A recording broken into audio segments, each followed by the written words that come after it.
New Year's traditions around the world. So, Ryan, we're talking about New Year's, right? I've been thinking about how we celebrate in Spain. You wouldn't believe the tradition we have when the clock strikes midnight. Oh, here we go. Let me guess, you all eat tons of churros or maybe drink wine in a giant fiesta. Well, yes, wine is involved, but it's all about eating 12 grapes at the stroke of midnight. We stuff one grape into our mouth for each of the 12 chimes of the clock, one for every month of the year. Wait, hold up. 12 grapes? You mean you actually eat them in like 12 seconds? Yep, exactly. It's like a race. And if you manage to eat all 12 without choking, it's supposed to bring you good luck for the entire year. It's hilarious, really. Some people can barely finish the first grape by the time the second chime rings. That sounds wild. I can't even imagine trying to fit that many grapes in my mouth, especially if I'm already tipsy from champagne. I'll stick with the simple, kiss my friend at midnight tradition we have here in Scotland. Oh, that sounds fun too. But what do you mean by kiss my friend? Is that a regular thing, or do you have a special rule about it? It's part of the first footing tradition. It's an old Scottish custom where the first person to enter your house after midnight is supposed to bring you good luck for the year. But they have to be tall, dark-haired, and carry gifts like coal, shortbread, or whiskey. If that person is a friend, then yeah, you get a kiss for luck.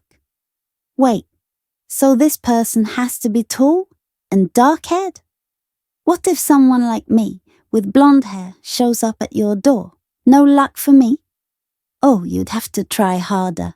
Just kidding, it's all in good fun. We mostly want the first footer to be someone who can bring joy, so we're good.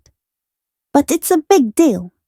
Lots of parties and some serious planning for the first footer role. I love that idea. In Spain, we're just focused on those grapes. But your tradition sounds so much more dramatic. And wait, there's another one I read about. What about Greece? They have a cool New Year's tradition, right? Ah, you mean Vasilopita. It's a cake they bake for New Year's. Inside the cake is a coin, and whoever finds the coin in their slice is supposed to have good luck for the year. The catch? The person who finds it gets extra good luck. But if it's in your slice, you better share it with everyone. Oh, so it's like the good fortune version of a lucky charm. I love that. Cake and a coin. What could be better than that? Maybe the coin brings you an extra slice of cake, right? It's the ultimate combo, dessert and destiny. And everyone gathers around to see who gets the coin. It's a big deal. Plus, it's always fun watching everyone's face as they cut their slice, hoping they get the lucky one. That sounds perfect for New Year's. You get cake, you get lucky, and you get to share it with everyone. A nice balance of joy and generosity. Exactly. I think I need to start adopting all these traditions. Grapes, cakes, whiskey. Maybe just not all at once. Well, we can always combine them. Imagine you and I eating grapes while first footing with a slice of cake in one hand and whiskey in the other. That's one way to start the year. I think that's officially a new tradition. Here's to all the luck, fun, and food this year. Cheers to that.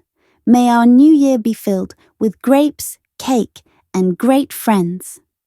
Okay, that's all for today's practicing. Hope you enjoy it. Bye for now.